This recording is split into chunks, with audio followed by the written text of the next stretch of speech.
ഇന്നൊരു വളരെ റിലേറ്റബിൾ ആയിട്ടുള്ളൊരു സ്റ്റോറി നിങ്ങളുമായിട്ട് ഷെയർ ചെയ്യാൻ ആഗ്രഹിക്കാം. ഒരിക്കലും ഒരു തെറാപ്പിസ്റ്റിൻ്റെ അടുത്തേക്ക് ഒരു ക്ലയൻറ്റ് കടന്നു വന്നു. ആ ക്ലയൻറ്റ് വളരെ നിരാശനായിട്ട് തെറാപ്പിസ്റ്റിനോട് പറയാം, സാർ എനിക്ക് ഈ സാഹചര്യത്തെ ഫേസ് ചെയ്യാനായിട്ട് പറ്റുന്നില്ല, എന്നെക്കൊണ്ട് മടുത്തു, എനിക്ക് യാതൊരു കഴിവുമില്ല. ഇങ്ങനെ റിപ്പീറ്റഡ് ആയിട്ടുള്ള നിരാശയുടെ വാക്കുകളും നിരാശയുടെ തോട്ട്സും അദ്ദേഹം തെറാപ്പിസ്റ്റുമായിട്ട് ഇങ്ങനെ ഷെയർ ചെയ്തുകൊണ്ടിരിക്കും.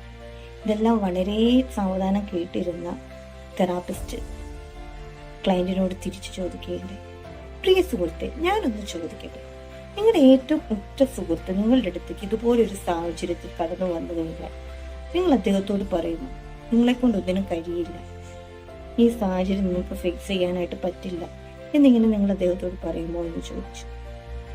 ഈ ചോദ്യം കേട്ട ക്ലയൻറ്റ് അല്പം ശാന്തനായി നിന്ന് ആലോചിച്ചുകൊണ്ട് തിരിച്ച് നമ്മുടെ തെറാപ്പിസ്റ്റിനോട് പറഞ്ഞു, സാർ, എനിക്കങ്ങനെ ഒരിക്കലും പറയാനായിട്ട് കഴിയില്ല. അദ്ദേഹം എൻ്റെ ഉറ്റ സുഹൃത്തല്ല. ഞാൻ അങ്ങനെ പറഞ്ഞു കഴിഞ്ഞാൽ അദ്ദേഹം വീണ്ടും നിരാശയിലേക്ക് പോകും. അതുകൊണ്ട് ഞാൻ അദ്ദേഹത്തിൻ്റെ ഇത്തരത്തിലുള്ള ചിന്ത തെറ്റാണെന്ന് മനസ്സിലാക്കി കൊടുക്കാനായിട്ട് ഹെൽപ്പ് ചെയ്യും.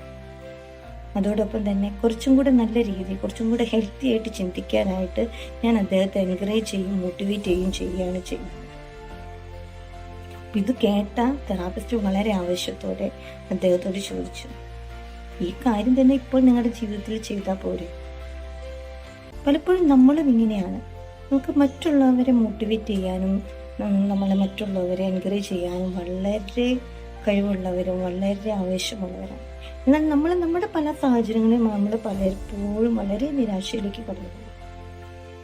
ഇത്തരത്തിലുള്ള സാഹചര്യങ്ങളിൽ നമ്മൾ നമ്മുടെ മൈൻഡിനോട് ഒരു നല്ല സുഹൃത്തിനോട് നമ്മൾ എങ്ങനെ ബിഹേവ് ചെയ്യുന്നത് അതേപോലെ പെരുമാറി കഴിഞ്ഞാൽ തീരാവുന്ന നിരാശയും അതുപോലെ തന്നെ ഡിപ്രഷനും മാത്രമേ നമുക്കുള്ളൂ. പലപ്പോഴും നമ്മൾ മറ്റുള്ളവരെ എൻകറേജ് ചെയ്യുന്നത് പോലെ നമ്മൾ നമ്മുടെ മൈൻഡിനെ ഒന്ന് എൻകറേജ് ചെയ്യുക, നമ്മുടെ മൈൻഡിനെ ഒന്ന് കെയർ ചെയ്യുക. ഇത്തരത്തിലുള്ള നിരാശയുടെ വാക്കുകൾ കടന്നു വരുമ്പോൾ അല്ലെങ്കിൽ നിരാശയുടെ ചിന്ത കടന്നു വരുമ്പോൾ ആ ചിന്ത നമുക്ക് ഹെൽത്തി ആണോ എന്നുള്ളതൊന്ന് ചിന്തിക്കുക. അത് ശരിയാണോ എന്ന് ചിന്തിച്ച് അത് ശരിയായ ചിന്തയല്ല എങ്കിൽ അതിന് പകരമായി കുറച്ചും കൂടെ നല്ല രീതിയിൽ ചിന്തിക്കാൻ നമ്മളെ തന്നെ ഒന്ന് എൻകറേജ് ചെയ്ത് കഴിയുകയും നമ്മുടെ ജീവിതത്തിൽ ഉണ്ടാകുന്ന പല പ്രശ്നങ്ങളിൽ നിന്നും പല നിരാശയിൽ നിന്നും വളരെ എളുപ്പത്തിൽ തന്നെ രക്ഷപ്പെട്ടു വരാനായിട്ട് നമുക്ക്. Thank you.